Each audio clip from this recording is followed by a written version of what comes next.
Welcome to Workshop 4 of the Serving Well series, Sustainability and Strategic Growth.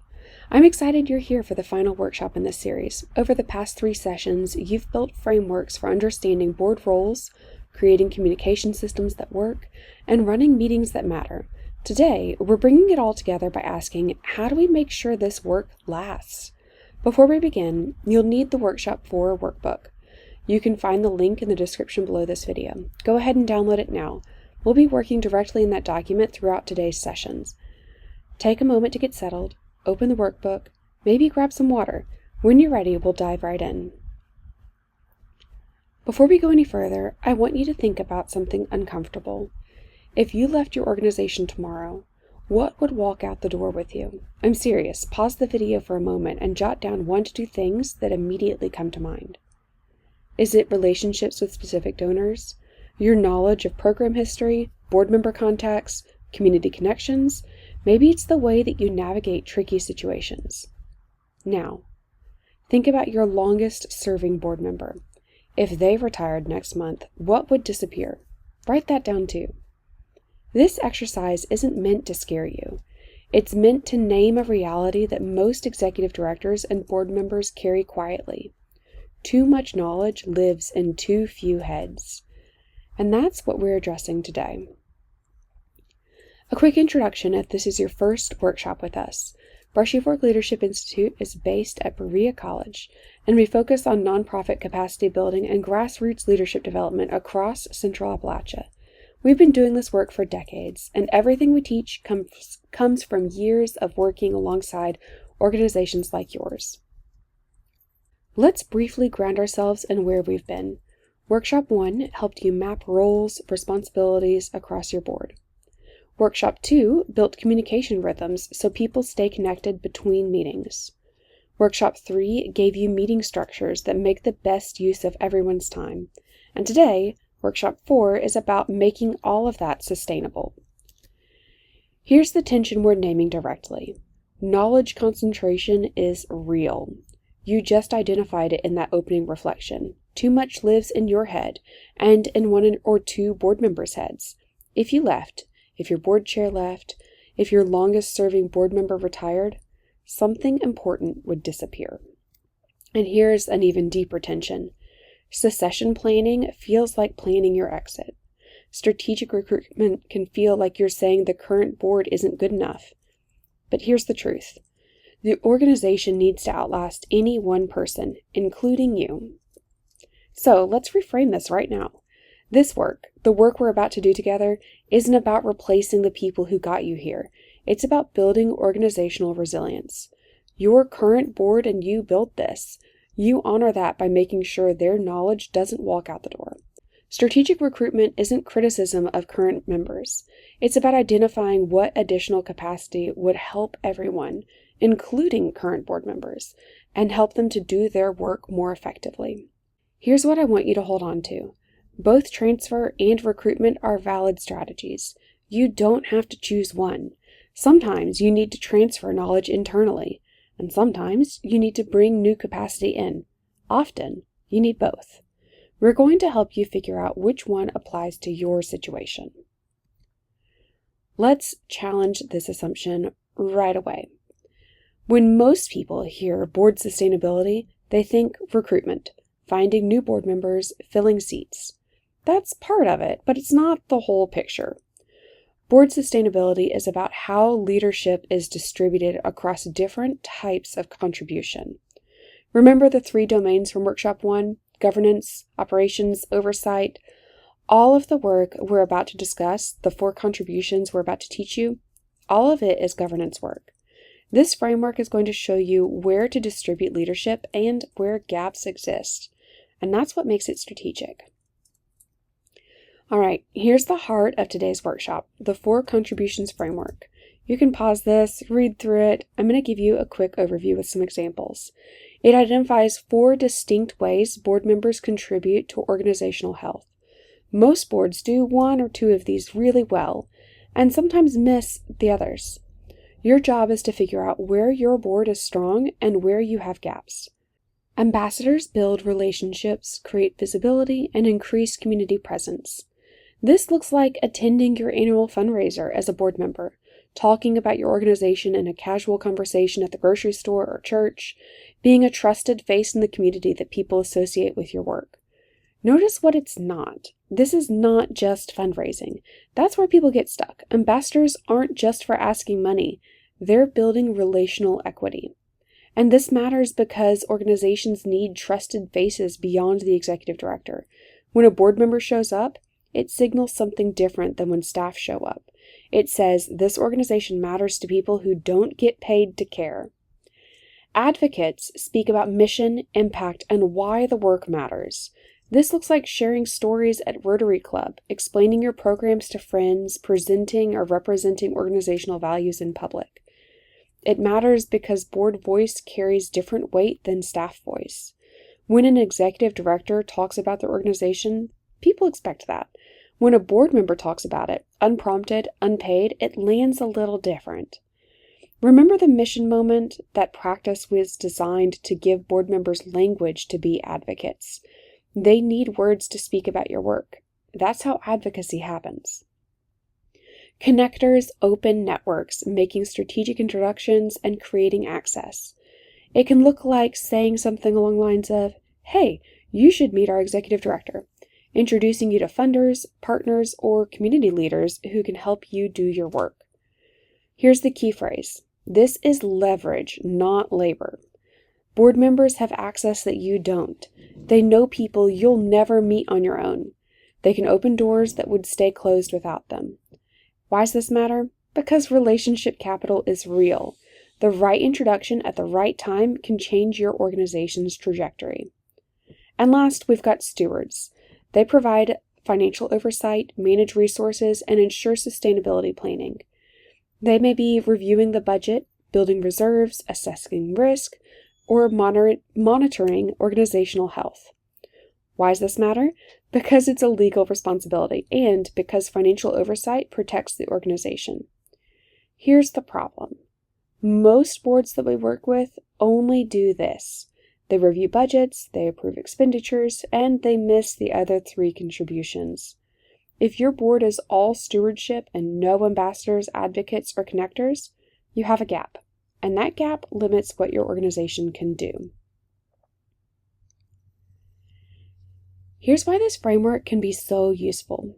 First, it shows board members multiple ways to contribute. Not everyone's comfortable fundraising. Not everyone has big networks. But everyone can contribute somewhere in these 4 areas. Second, it creates entry points for different strengths. Some people are natural advocates. They love talking about mission. Some people are natural connectors. They love making introductions. And some people thrive in stewardship. They love digging into data. This framework lets people find their fit. Third, it reveals gaps without judgment. You can say, "We're really strong on stewardship, but we're light on ambassadors." That's descriptive, not critical. And fourth, it guides your next steps. Once you know where the gaps are, you can decide, do we need to transfer knowledge internally or do we need to recruit new capacity? All right, it's time to make this personal.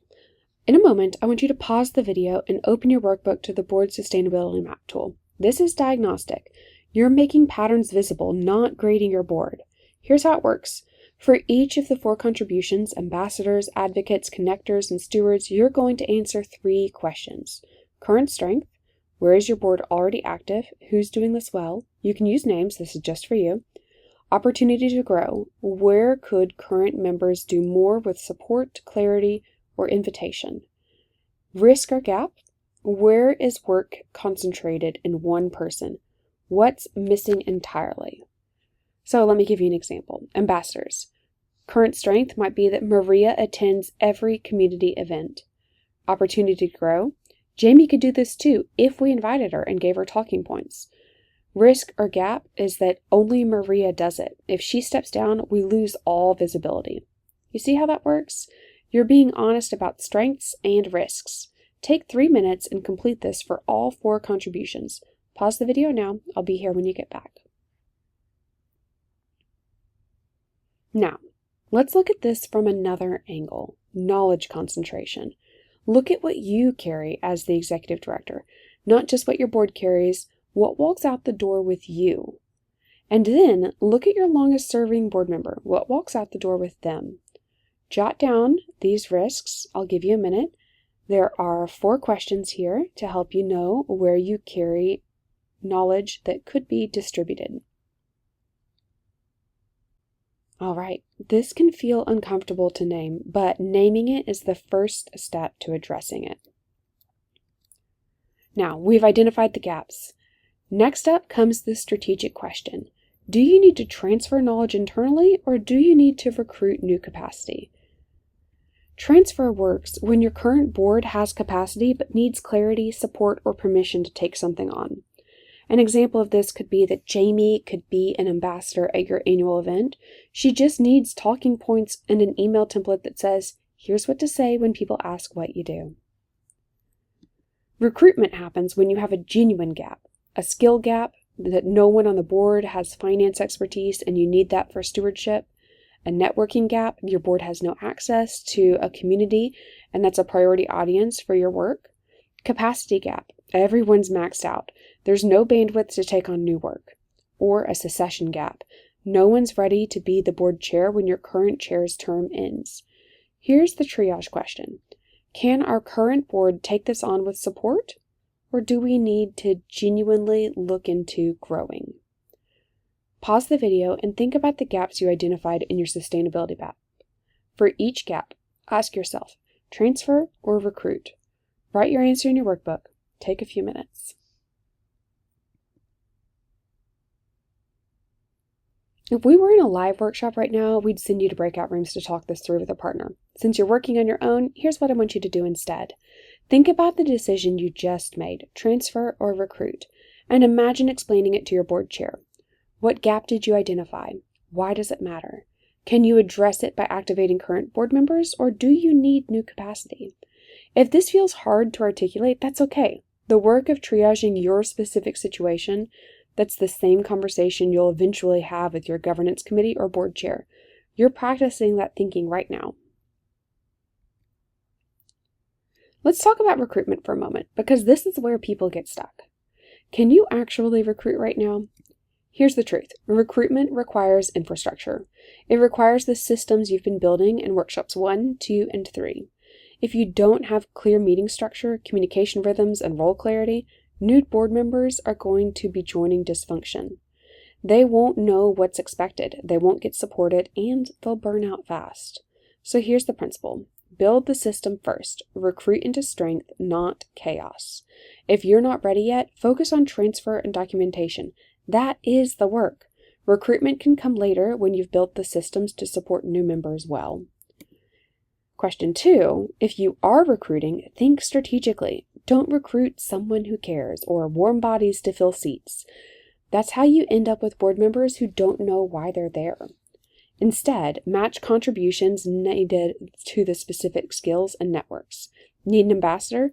Recruit someone deeply rooted in the community with relational trust. Need a connector? Recruit someone with access to the networks that you don't have. Need a steward?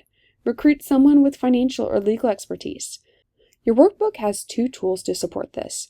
Strategic recruitment profile template to articulate exactly what you need and who and why, and a 90-day onboarding checklist, because recruiting is step 1, onboarding is how you set people up to succeed. Again, lots of information on the screen, but you can screenshot it, you can pause it, and it's also in your workbook. Here's where everything from all 4 workshops come together, the 6-month board activation plan. This is your implementation roadmap.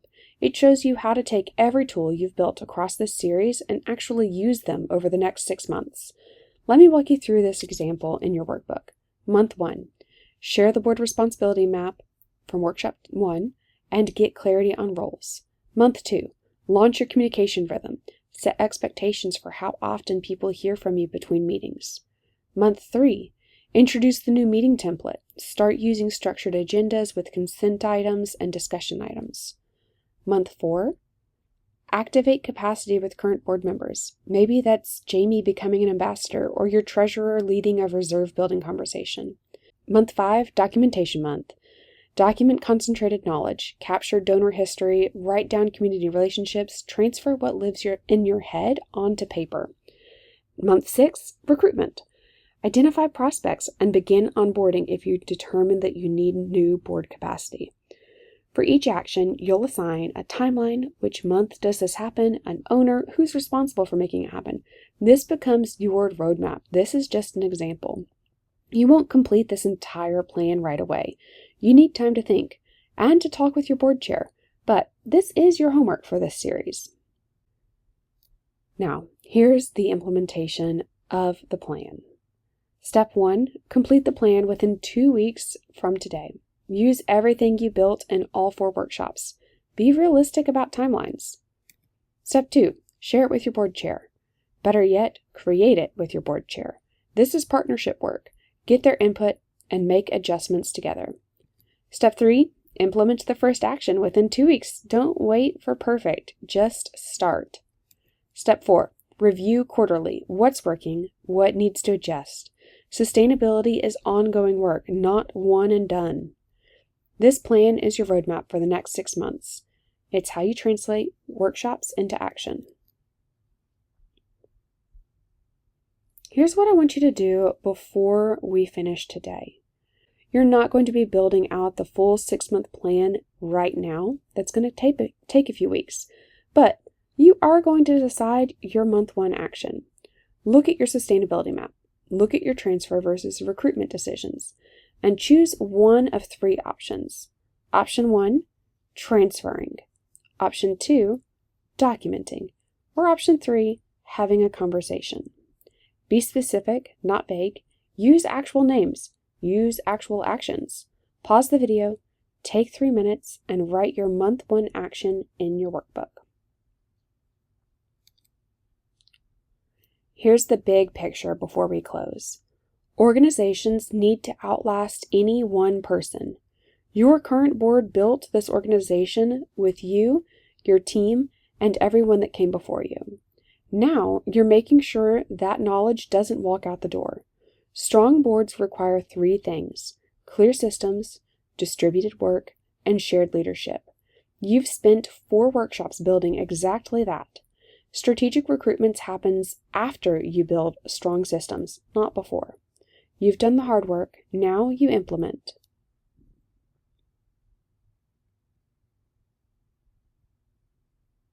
Just as a reminder, here's some of your Choose Your Own Adventure for the very end.